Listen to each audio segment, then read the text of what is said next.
Ustedes y yo sabemos que existió una cosa espantosa en México, el llamado el acto de fe de Maní, en donde los españoles, comandados por los frailes religiosos, hicieron quemar todo lo que había de la cultura, principalmente la cultura maya, porque esto fue acá en Yucatán. Entonces se destruyó gran cantidad de información de donde podríamos haber llegado a saber qué es lo que existía. De entre ellos, por ejemplo, existió y se salvó el Códice Florentino. El Códice Florentino, bueno, data de hace muchísimos años, pero fue rescatado, e incluso Bernal Díaz del Castillo, en La verdadera historia de la Nueva España, en 1562, relata la existencia de este códice y relata muchas de las cosas que este códice contiene. El auto de fe de Maní fue del 12 de julio de 1562. ¿Por qué les presento a Juan Pablo II acá? Porque el Códice Florentino se llama así porque se lo llevaron los europeos y se lo llevaron a Florencia. Allá se guardó hasta que Juan Pablo II, en 1992, lo devolvió, hizo gestiones para que se devolviera a México. Y acá se ha seguido estudiando. Y de ese Códice Florentino, por ejemplo, hemos extraído muchísima información que hoy nos permite asegurar que tenemos y que había biotecnologías. El auto de fe de Maní se estima que destruyó más del 95% de la información escrita que existía hasta ese momento. Si hoy tenemos alrededor de una docena de códices en existencia nada más, quiere decir que ahí quemaron más de 90. Entonces fue pavoroso. Seguimos, por favor. Bueno, vamos a hablar de biotecnologías prehispánicas.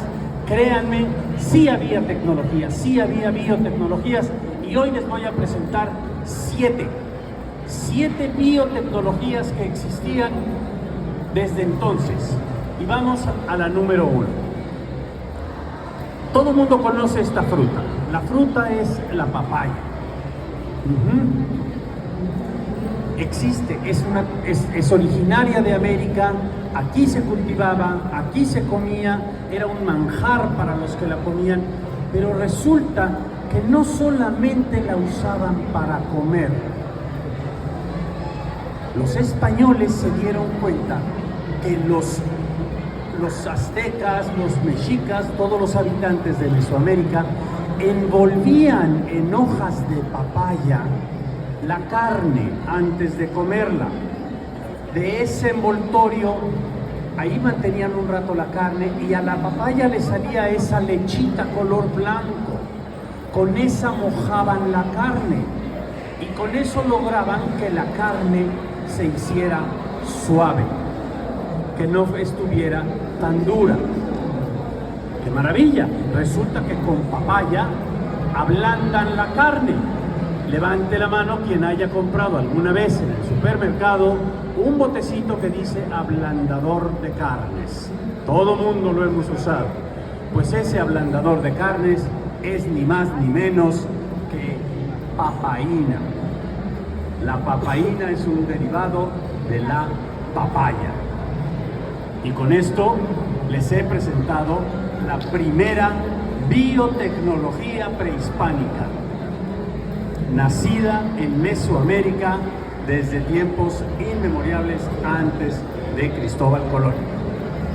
Hoy ya conocimos la primera, pero les prometí 7. Vamos a la número 2, por favor. La número 2 es por demás interesante, porque el pueblo maya, por ejemplo, dice que el hombre fue creado a partir del maíz. Pero el maíz no nada más servía para crear hombres. El maíz era el principal alimento del pueblo. ¿Cómo lo comían? ¿Cómo lo preparaban? Pues los españoles, los europeos, decidieron llevarse el maíz a Europa. Y se lo llevaban y lo comían tal cual, saliendo de la mazorca, y de eso se empezaron a alimentar. ¿Y qué pasó con los españoles? se enfermaron de una cosa, doctor, corríjame si me equivoco, que se llama pelagra. Pelagra es una enfermedad principalmente de la piel, se les mancha la piel y todo por comer maíz. ¡Ah, caray! ¿Y por qué ni ustedes ni yo tenemos la piel manchada? Porque los mesoamericanos hacían un procedimiento que hoy conocemos, y eso lo empezaron a revisar los españoles, que se llama nixtamalización. Revuelven primero cortan el maíz, lo desgranan. Una vez que se desgrana, se remoja en una mezcla de carbonato de calcio con agua, y ahí se deja remojando para que se le caiga la cascarita, se pierda la cascarita, y eso es lo que logra el proceso de nixtamalización. Y por eso nosotros no estamos enfermos de pelagra como si se enfermaron los españoles que no hacían esto. Se dieron cuenta después de. Hoy, con esta biotecnología se sigue haciendo el día de hoy. Hoy todo el maíz que se usa para fabricar tortillas, sopes, panuchos, salbotes, cocidos, todo lo que comemos acá está nixtamalizado. Sufrió o fue producto de este proceso de inmersión en cal durante un rato. Hoy ya hay tecnologías muy precisas que dicen que es de tanto tiempo, tantos minutos a tanta concentración. Allá en los tiempos remotos, pues le aventaban 2 puños de cal al agua y hacían un mezclado ahí, y con eso remojaban de los granos de maíz. Hoy ese proceso de nixtamalización está absolutamente difundido en todo el mundo, y eso es una biotecnología prehispánica, la número 2 de las 7. Sí, acepto desde luego todas sus preguntas y trataré de contestarlas, pero mejor las dejamos para el final, por favor, no las olviden para que platiquemos de ellas. Les prometí 7 y llevamos 2. La fermentación. No es cierto, doctor. Existe la fermentación desde siempre. Se dice que Jesucristo y que el vino, tomaban vino y lo fermentaban. Sí, pero vamos por partes. Acá se hacía fermentación en formas muy distintas, muy diferentes a lo que conocemos como el proceso de elaboración del vino. Aquí la fermentación se empezó a utilizar con muchas cosas diferentes. Por ejemplo, con el cacao. Bueno, pero el cacao es una semilla, sí, ok, eso no es una biotecnología. El cacao, el tomate, la papaya, no es una biotecnología. La biotecnología es cómo logramos un producto derivado de la papaya, por ejemplo, la papaína. Del cacao, el derivado es el cacao que se puede comer.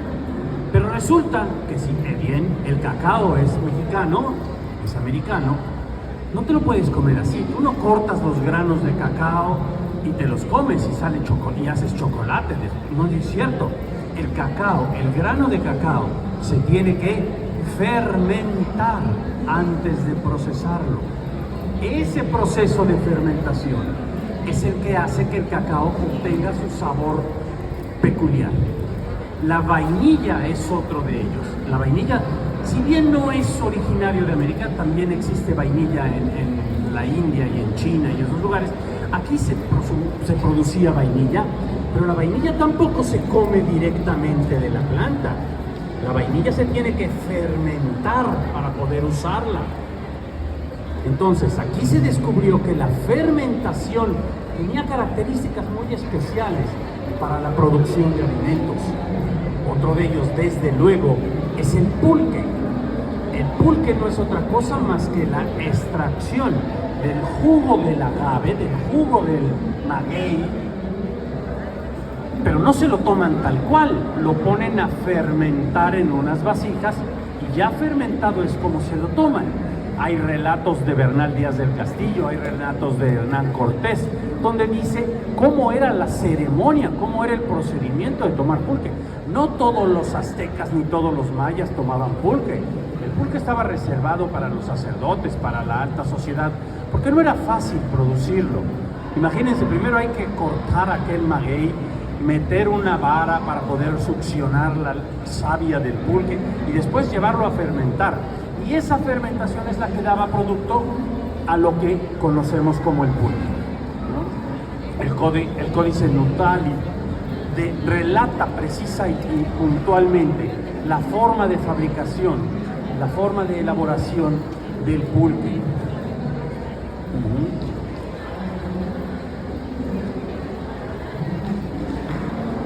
Y por eso hay tantos relatos y tantas cosas como esta que estamos viendo, en donde le están ofreciendo un jarro con chocolate al gobernante y se lo ofrecen, pero tiene espuma. Pueden ver que tiene espuma en la parte de arriba. ¿Por qué? Porque es producto de la fermentación.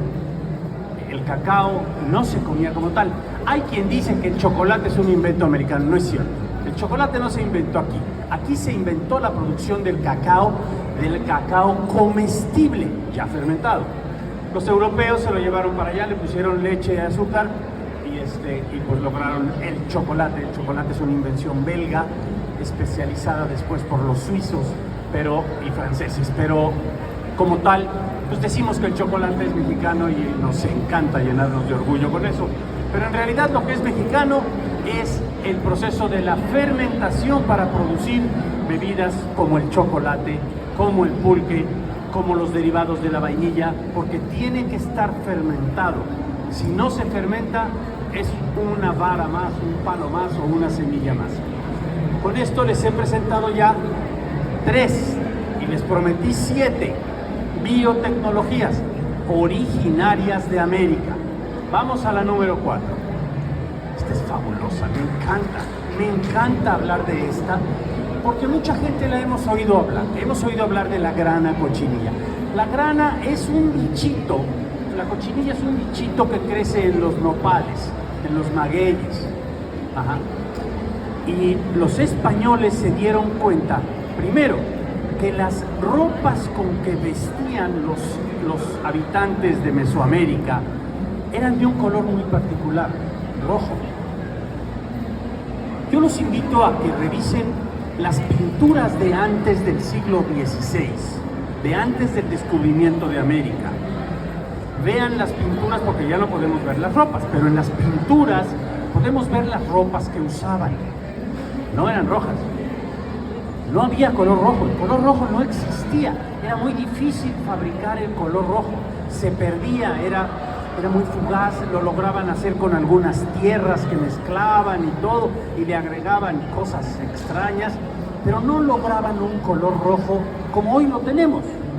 Acá en América les sorprendió ver que sí se usaban las cosas en color rojo.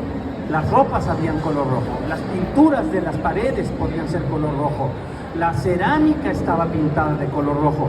¿Por qué? Porque tenían este animalito precioso que se llama grana cochinilla. La grana cochinilla tiene una sangre, tiene un líquido que es un tinte maravillosamente bello y es el que dio origen al color cárdeno. Cárdeno, que es el que después empezaron a usar los cardenales. Los cardenales se llaman así porque visten de color cárdeno, no al revés. Ajá. Los cardenales empezaron a vestir con una ropa muy exclusiva, color rojo. ¿Cómo es posible que tengan ropas de ese color si no existen en ningún otro lado? Porque ellos mandaban pintar sus ropas con grana cochinilla traída de América. Y eso los convirtió, por estar vestidos de color cárdeno, en cardenales. De ahí vino su nombre, ¿verdad? En fin, hoy, desde luego, la grana cochinilla se sigue produciendo. Ya existen otras formas de obtener color rojo, más modernas. No quiero decir mejores, pero sí diferentes. Sí. Y ya la grana cochinilla de todos modos se sigue produciendo para lograr tintes y todo. Pero se sigue utilizando y se utilizó en algunas pinturas. Vean las pinturas de aquel tiempo. No hay color rojo, vean, por favor. Son detalles nada más los que hay, porque era muy caro pintar algo de rojo, porque había que traer la pintura de América. Como tampoco, véanlo con cuidado, no hay color azul. eso no es de Mesoamérica, pero hay poco color azul, porque el color azul se hacía moliendo una piedra que se llama lapislázuli. Es una piedra preciosa, con la que se hacen joyas y adornos y aretes, y todas las mujeres lo usan mucho. Eso se molía y con eso se fabricaba el tinte color azul para algunas pinturas. O sea, tener un cuadro con un detalle pintado en color azul era casi como tenerlo pintado con oro, yo creo, ¿no? Son colores que no existían, se usaban, y vean los colores que se usaban colores oscuros, colores marrones, que eran producto de las tierras, de mezclas de tierras que tenían a la mano. En fin, ¿no? Y hoy la grana cochinilla se sigue utilizando, pero se utiliza para muchas cosas. Se utiliza en la industria del cosmético, de la farmacología, y se utiliza para pintar células, para la tinción de células a la hora de hacer análisis y estudios.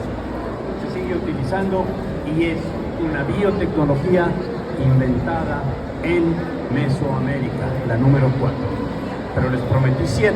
Vamos a ver la número 5. Esta es maravillosa porque desde siempre han existido las pieles, desde luego. ¿Cómo es posible que hoy tengamos y estamos peleando por encontrar papeles de hace miles de años? No es fácil conservar. Hoy hay muchas tecnologías para conservar papel, para conservar piel, allá hay tecnologías ahora. Pero hace 500 años no había mucho de eso y hace 1000 años había menos. Entonces por eso la gente vestía con pieles. Sin embargo, en Europa las pieles no eran ni por error de la calidad de las pieles que se empezaron a producir en América. Y sí, acá sí aquí sí había pieles muy bien tratadas. La industria de la curtiduría empezó con los animales que había acá, desde luego, ¿no? Con el puma, con el lince, con que es leopardos y esas cosas, que era lo que había. No había vacas, no había piel de vaca, porque las vacas las trajeron los europeos. Pero a la hora que los españoles se dieron cuenta de la calidad de trabajo de curtiduría que se hacía en América, empezaron a llevarse pieles de aquí para allá. Se dice que en total se deben haber mandado durante un lapso de 2 años, se llegaron a mandar más de 600,000 pieles de vaca a Europa. De vaca. O sea, primero trajeron las vacas, produjeron carne y produjeron piel, y la piel se la llevaban a Europa, porque era piel de mucha mejor calidad que la que ellos podían producir. Entonces, lejos de aprender cómo hacían la curtiduría en América, empezaron pues a importar pieles curtidas de América. Ahí es en donde la industria de la curtiduría, hoy muy famosa en Italia, muy famosa en Francia, Alemania tiene también grandes producciones de curtidos, de pieles curtidas, son originarias de América. Acá se usaban, acá descubrieron que la revoltura de algunas sabias de algunos árboles, los árboles de cedro y de roble, por ejemplo, que también existen de aquel lado, pero acá descubrieron la forma de utilizar esa savia mezclada con algunos otros elementos para lograr el proceso de curtido tan deseado por los españoles. Lamentablemente, junto con la curtiduría, tenemos que reconocer que es una industria altamente contaminante. El producto de la curtiduría de pieles se ha encargado de matar verdaderamente una gran cantidad de ríos, muchos en México, muchos también en Europa, que están en proceso de recuperación. Eso ya no es una biotecnología americana producida en México, pero aquí en México ya se está produciendo y se han encontrado nuevas formas de curtir las pieles que no sean tan contaminantes como los procesos originarios, donde llegaban a utilizar ácidos muy fuertes, se empezó a utilizar ácido sulfúrico, por ejemplo, concentraciones muy elevadas que verdaderamente mataban la vida de los ríos, porque antes, digo, éramos unos criminales. Bueno, a lo mejor hoy podemos decir eso. Antes esa era la costumbre, antes lo que no servía, todas las aguas negras y todos los desechos del río, tíralos al río. Digo, hoy se oye muy feo, pero pues esa era la costumbre, eso era lo que se hacía antes y no estaba mal visto. La basura antes se tiraba en las cañadas, hoy ya no. Bueno, durante mucho tiempo lo hicimos y eso nos convierte en no criminales, eso era lo que se hacía. Antes tirábamos la basura fácilmente, hoy ya no, por fortuna, ¿verdad? En fin, el impacto de aquellos. En el siglo XVI se enviaron más de 80,000 cueros de ganado vacuno. 80,000, no 60,000, perdón. 80,000 durante el siglo XVI. ¿Sí? Y con eso les he presentado otra de las grandes. ¿Por qué el Códice Florentino sigue vivo? ¿Por qué? Porque está pintado sobre piel de venado. Por eso no se ha roto, no se ha desbaratado, ¿no? Son ya 600, no más, porque si bien tiene 500 años la presencia del hombre europeo acá, el códice fue pintado hace muchos más años, se estima que la antigüedad del Códice Florentino es de cerca de 900 a 1000 años, y ahí está todavía. ¿Por qué? Porque está pintado en piel de venado, curtida en América, curtida en México. Bueno, otra de las biotecnologías, ¿sí? ¿Cuántas llevamos?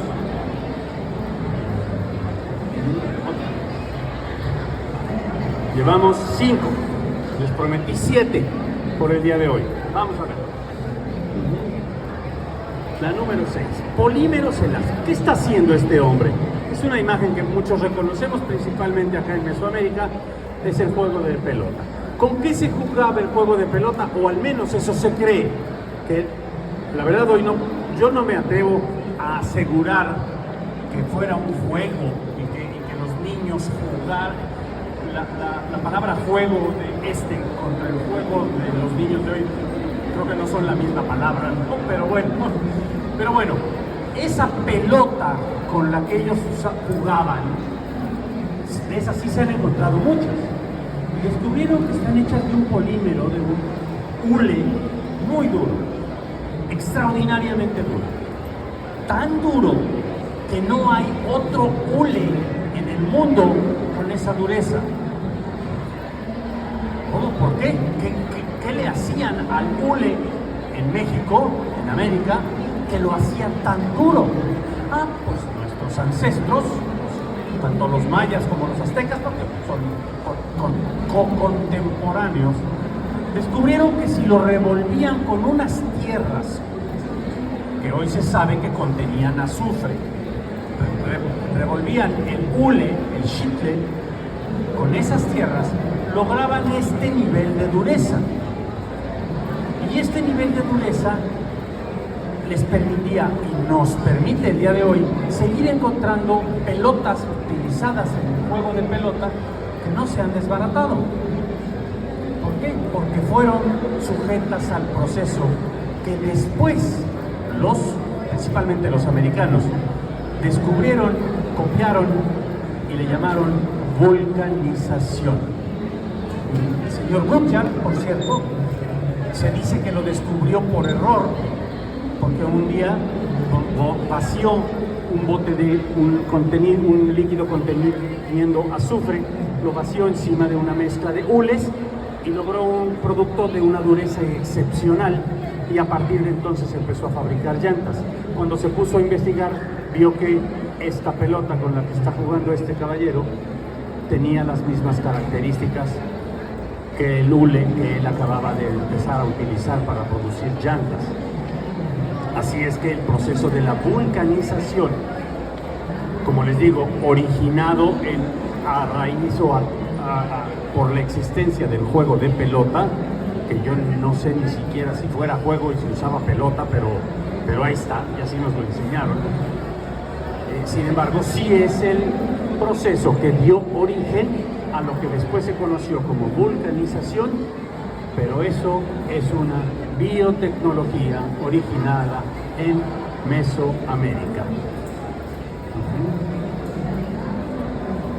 Y de aquí nace también otra. Les dije que esto era producto de revolver el chicle con un compuesto derivado del azufre, con compuestos de azufre. ¿Qué es el chicle? El chicle es la savia de este árbol, que es el zapote. Aquí hay mucho, o había mucho.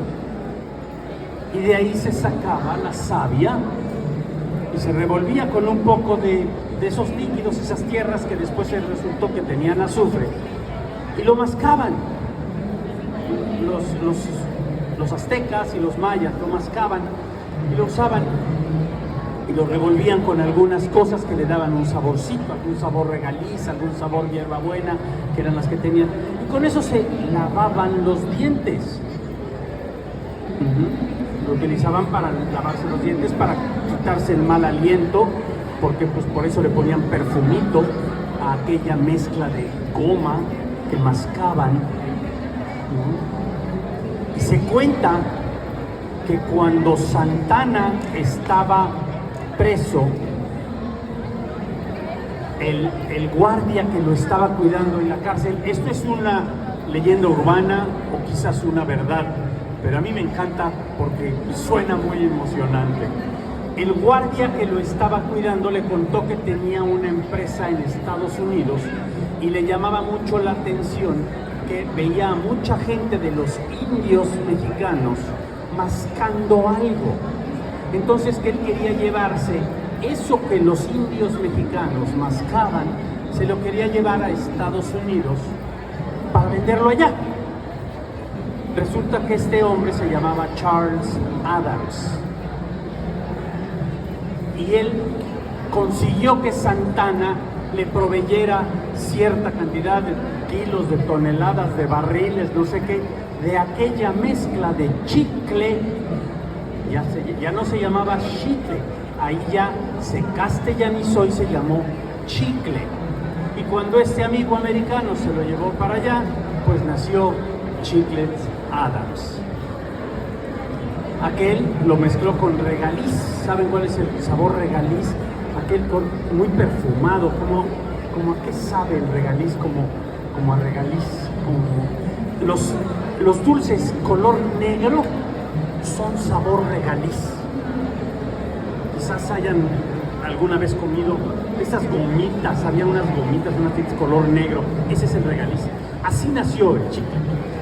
Hoy ya no hay más zapote, ya no se utiliza chicle, ahora se utilizan derivados del petróleo para hacer aquella masa, aquella mezcla, pero nació de la biotecnología creada en Mesoamérica que dio origen tanto al chicle como a la vulcanización que hoy todos tenemos en los coches que usamos, porque las ruedas, las llantas están hechas con eso.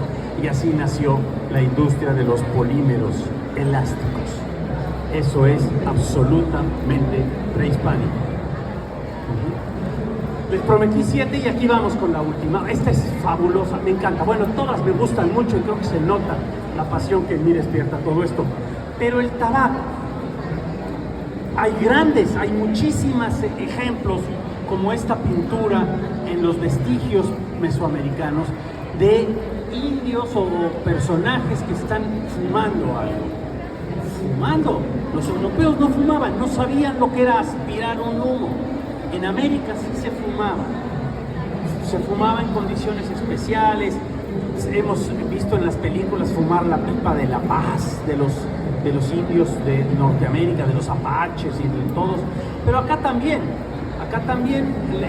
los aztecas y los mayas fumaban. Hay muchísimas, como les digo, muchísimas imágenes en códices y en estelas en donde se ve gente fumando.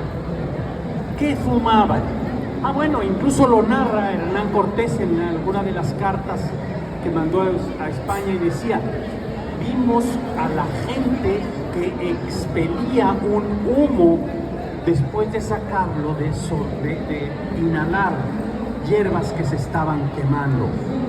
Hay incluso en el código tercortesiano, sí, ¿no? Imágenes de gente fumando, acá se le puede ver perfectamente bien, se ve la pipa de lo que están fumando, y son ejemplos verdaderos y reales de cómo está fumando este caballero, ¿no? Esto no pinta. No. Pero bueno, ahí se ve claramente la pipa, la pipa que está fumando este hombre, ¿no? ¿Qué fumaban? Pues fumaban tabaco, una planta originaria de América que los aztecas principalmente empezaron a secar y le dieron un tratamiento tal que les permitía evitar que se pudriera la planta. La secaban al sol y después la enredaban en sus pipas, la ponían entre sus pipas, la quemaban y la fumaban. No todo el mundo fumaban otra vez, los mismos que tomaban el pulque, fumaban los sacerdotes y la gente de la alta sociedad. Bueno, por razones obvias, el tabaco se exportó a España, llegó a España y fue visto como un pacto con el diablo. A la hora que entró a España se lo llevó este señor, Janicot, se lo llevó para allá. Y fue encarcelado cuando les presentó a las sociedades el cigarro. Él empezó a fumar su pipa y lo metieron a la cárcel. ¿Por qué? Porque tenía pacto con el diablo. ¿Cómo es posible que tú eches humo por la boca? Eso solo el diablo lo hace. Y entonces no fue nada bien visto. Sin embargo, él tuvo contacto con Catalina de Medici, que la señora tenía serios trastornos mentales. Era ansiosa, se dice que tenía hasta esquizofrenia, tenía muchos padecimientos de nerviosismo y todo. Y entonces Janicot le empezó a dar a fumar. Fúmate esto, y con eso, ¿qué creen? Catalina de Medici se tranquilizó, se calmó. Podríamos decir que se curó, pero yo no estaba ahí, entonces no sé si se curó o nada más se envició del tabaco. Soltaron a Janicot y entonces el tabaco se empezó a hacer popular entre la sociedad europea, primero de altos niveles, y después todo el mundo empezó a fumar. Se volvió común el fumar en Europa, como también se empezó a hacer común fumar en América. ¿Por qué? Porque allá empezaron a fumar todos, incluso todos los que venían para acá. Los que emigraban a América también ya venían fumando, pero se fumaban el tabaco originario de acá. Ya se había llevado para allá y a veces ya lo empezaron a producir, desde luego lo empezaron a sembrar en Europa, pero es originario de América el tabaco. El tabaco y la acción de fumar, las dos cosas son originarias de acá, ¿no? Hay pinturas de 1600 en donde se ve gente fumando, ¿no? ¿Qué tratamiento se le daba? Como les digo, se cortan las hojas, se ponen a secar al sol, en procedimientos que hoy se siguen haciendo exactamente igual como se hicieron hace más de 1000 años. No ha cambiado nada la tecnología, sigue siendo igual. Podrá ser más procesada o menos procesada, pero se sigue haciendo igualito que se hacía antes, ¿no? Y aquí tienen 7 biotecnologías. No éramos tan indios en calzones con taparrabo como nos consideraron los españoles. Sí había mucho que hacer acá. Incluso hay comentarios acerca de la medicina, por ejemplo. Y aquí podemos entrar en discusiones, y mis amigos los médicos no me van a dejar mentir. Podemos considerar medicina la práctica de la herbolaria maya, por ejemplo, o no era medicina, puede ser el antecedente de algo, pero hoy para mí, por ejemplo, medicina es cuando yo sé que esto cura esto por esta razón. Ellos no lo sabían. Yo por lo tanto creo que la herbolaria no es una medicina antigua, es simplemente una práctica de una herbolaria, donde yo sé que cierta hierba ayuda para quitar el dolor de panza, pero no sé ni siquiera definir lo que es panza. Lo único que sé es que la tengo muy grande, pero nada más. Ahí podríamos entrar en otro tipo de discusiones para definir si es o no biotecnología o si es medicina aplicable o no. Como conclusión, ¿qué podemos decir? Dele, por favor. Algo que nos ha llamado mucho la atención es todo lo que hacían. Sabemos que ellos había médicos, había gente que curaba, no sé si se llamaban médicos, pero había gente que tenía la especialidad, los chamanes, no sé si esos curaban solo la salud física o también la salud mental y religiosa o el alma, no lo sé, podríamos discutir muchísimo acerca de ello. El papel, por ejemplo, había una gran industria de papel, de producción de algo que se llama papel, o que después dio origen al papel, que es en donde están hechas las pinturas estas. ¿Cómo se llama este material? Amate, por ejemplo, el papel amate. La vestimenta, ¿con qué vestían? Vestían con el algodón. Pero ven, ellos, allá en Europa dicen que son los inventores. Entonces, acá, ¿con qué vestían? ¿Con qué tejían? ¿Quién inventó la industria del tejido? Obviamente los egipcios y los chinos son mucho más antes que nosotros, pero acá se desarrolló una industria que también producía textiles de algún tipo. Y no tuvimos la influencia y el conocimiento que ellos tenían. Teníamos otro tipo de cosas. Cosmetología, no se le puede decir. ¿Por qué se pintaban? No sé, pero podríamos platicar acerca de muchas otras cosas como eso, como ya lo platicamos acerca de la medicina, la cocina, por ejemplo, qué comían, cómo cocinaban, cómo preservaban sus alimentos. Muchas de esas prácticas se llevan a cabo hoy en día. ¿Sí?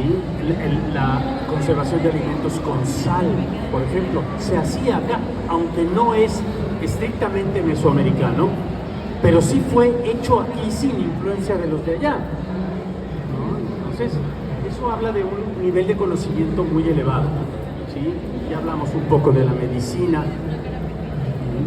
Esta frase me encanta porque si seguimos aprendiendo y seguimos estudiando cosas que nos interesen, muy pronto vamos a poder empezar a cerrar algunas cárceles y ojalá tenga yo voz de profeta, ¿no? En fin, espero que les haya gustado. Muchas de las cosas que han visto ustedes han sido, como les dije, producto de las investigaciones del doctor Alfonso Larqué, que en paz descanse, mi gran amigo, y otras han sido reforzadas por investigaciones que yo mismo he hecho. Soy autor de la columna Ciencia y Cultura hasta la Sepultura. Aquí tienen este link en donde pueden entrar a mi canal de YouTube y allá hay muchos videos que hablan como de lo que estuvimos, por ejemplo, lo que se estuvo pasando antes de que yo empezara con esta charla. Ahí pueden encontrar más de una veintena de videos acerca de diferentes temas, como por ejemplo, les pregunto, ¿ustedes saben de dónde sale el oxígeno que respiran los astronautas?